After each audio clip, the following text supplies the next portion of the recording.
What's up, Hokie Nation, and welcome into this edition of TSL Today. We record on Monday, April 24th, 2023 from the Virginia Tech Corporate Research Center in Blacksburg, Virginia. We got a fun show planned for you today. The Hokies take 2 of 3 from Florida State on the baseball diamond this weekend, and Chris Hirons is here to recap it all. All that and much more coming up on this edition of TSL Today, which starts right now.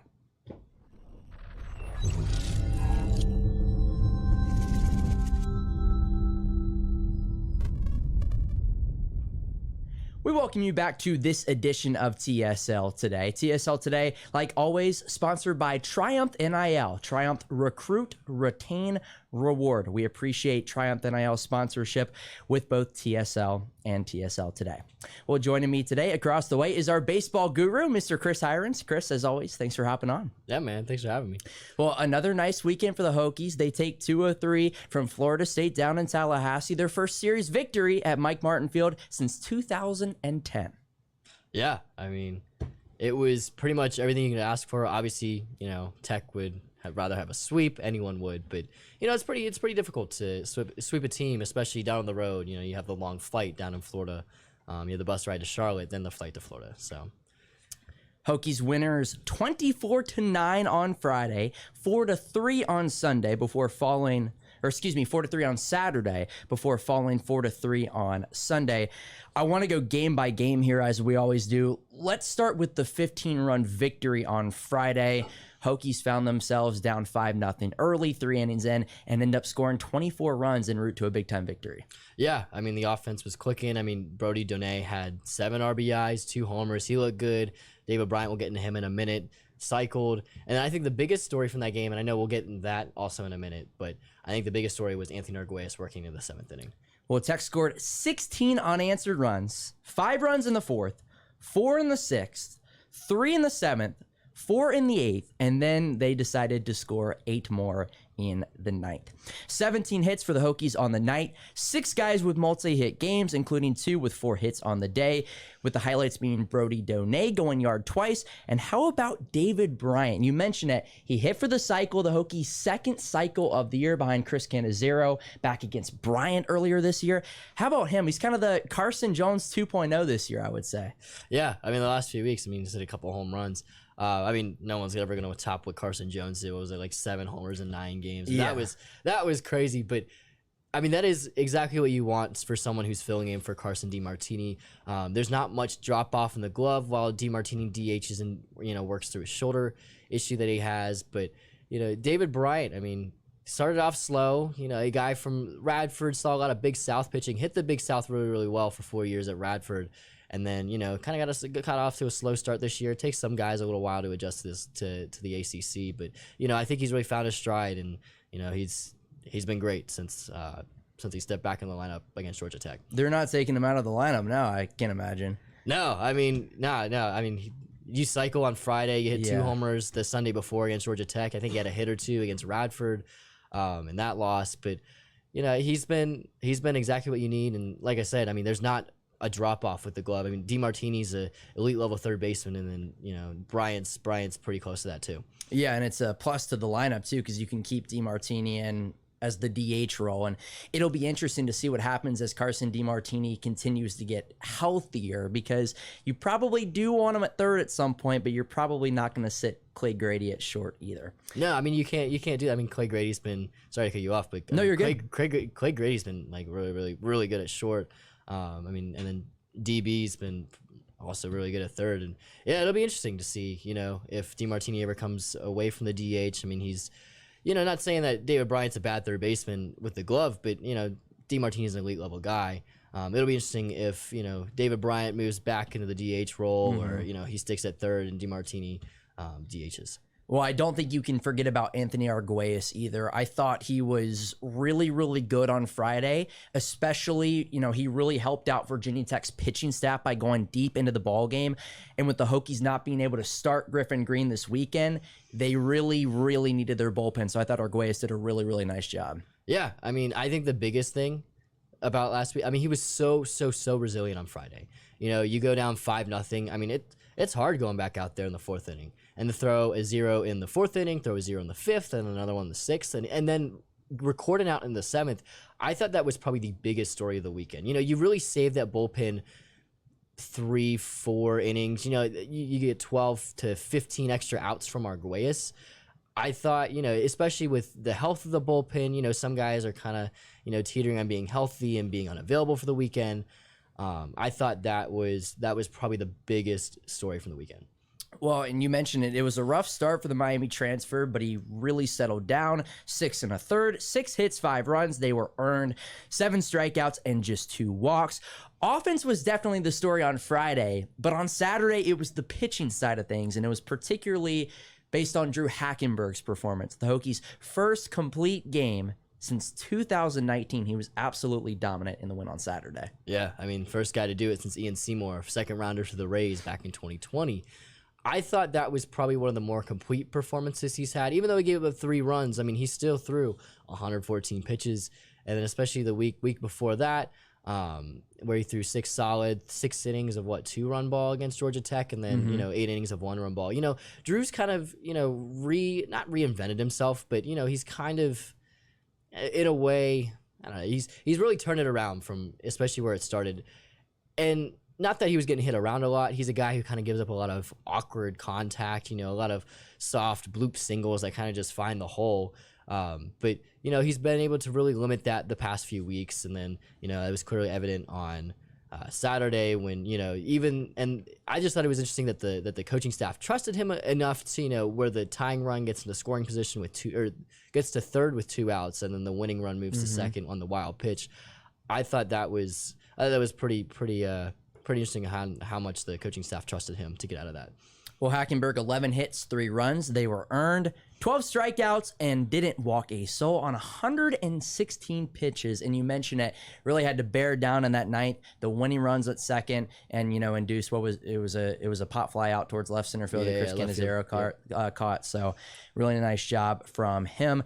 You mentioned it. This is kind of his 3rd straight really, really good start. Was good against Duke, 8 innings strong against the Blue Devils in Durham a couple weeks ago. Georgia Tech was good in Blacksburg last weekend. And then obviously this weekend. How encouraging is that to see, particularly with no Griffin Green? Because I feel like you have to get that Drew Hackenberg now. Yeah, that's really what you need from a guy who can come in and shut you down and almost guarantee you a win as long as the bats are awake. During that game, and which they were, 8 hits or whatever. It was 5 or 8 hits. I don't remember which day they have 5 hits, but that's Sunday. Sunday, yep. So, yeah, so Saturday, they had 8 hits, a couple walks, timely hits that kind of came through. I think they scored an inning, a run in the second through the 4th inning or something like that. But that was what you thought this team was going to be coming into this year. They were going to play in a lot of close ball games, and the pitching staff was really going to not bail the bats out, but really give the bats a chance to even only have to score a few runs, and they could still have a chance to win. On Saturday, Clay Grady 2 for 5 with 2 RBI singles. Brody Donay got the scoring started with an RBI single, and then Jack Curley had an RBI double as well.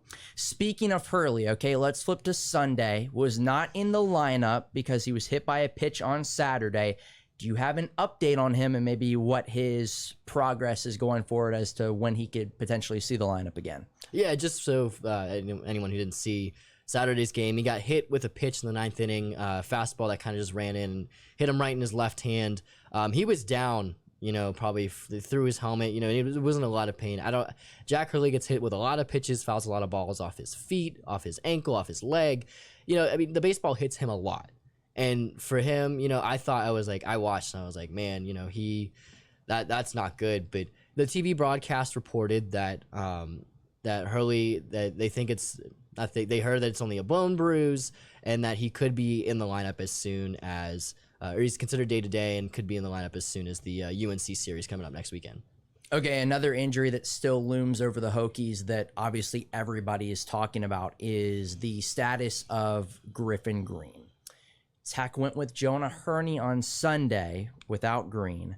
First off, before we get into that, do you have an update on the Green situation, and when could we potentially see him again, if we even do see him again? So I don't know when they'll see him again. After the Radford game, I asked Tech head coach John Sheff, what the update was on Green. He got checked out last Monday, and And I don't know if they found anything, but then I asked Chef on Tuesday, and he said that he's getting checked out today, April 24th, again. Yeah. So today, April 24th.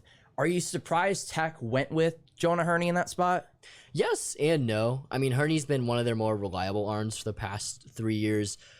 I was a little surprised they didn't go with Kieran Higgins, but he did pitch on Friday and then warmed up in the bullpen on Saturday, so I don't know if that had anything to do with that. He started a few midweeks. And then I was also a little surprised they didn't go with either Andrew Sentlinger, but more so surprised they didn't really, go with Jacob Exum. I mean, you could have seen, against, a team like FSU who really hasn't played that well this year, how Exum or Sentlinger, one of their younger arms, started a game in the ACC against, the ACC's worst team this year. But again, Jonah Herney's been a guy that they've been able to count on for, the last 3 years. And he's, put up really, really good results. Didn't have that bad of a start. Gave up the RBI single in the first inning and then the 2-run homer in the third and came out after that. Does Tech stick with Jonah Herney in the meantime if Griffin Green is still out? Do you have to, because here's my thinking, do you have to keep, do you have to keep hoping your starters continue to go deep? Because you look at Friday, Anthony Arguys went 6 1/3. Saturday, Drew Hackenberg threw a complete game. And then on Sunday, essentially you're having to throw a bullpen game with Jonah Herney. You had 2 really good starts on Friday and Saturday, and you still kind of had to throw it by committee on Sunday. So, do the Hokies continue to go back to Herney? Do they continue to go the bullpen game route on Sunday? There's just a lot of thoughts going through my mind when it comes to that. Yeah, I mean, I think they have to kind of go to the bullpen game. They don't really have that midweek starter. I wonder if had Ryan Kennedy been healthy this year, the freshman from Northern Virginia, you wonder if he would have slotted in to the third starter role once Griffin Green went down. But obviously he hasn't pitched. He's probably not going to pitch the rest of the year. Do my guess, my gut feel is that they're going to go by committee, whether it's Herney or Higgins or, Sentlinger or someone else. I don't know if it'll be Herney again, but because they did this a few times, a little bit last year with the guy by committee, the bullpen game on Sunday, before they found Jordan Gieber, where I think Henry Weicker started a game, Ryan Okuda was a few games, and then they finally found that the third guy with Jordan Gieber. I guess my additional thinking with this is what would have happened if, Hackenberg or Anthony Arguys was knocked around and had to come out of the game early? Because, again, you're already going deep with the 2 starters, and, again, you're going by committee on Sunday. So what would have happened? What would they have done on Sunday if they had to use Jonah Herney on Friday and Saturday in high-leverage situations?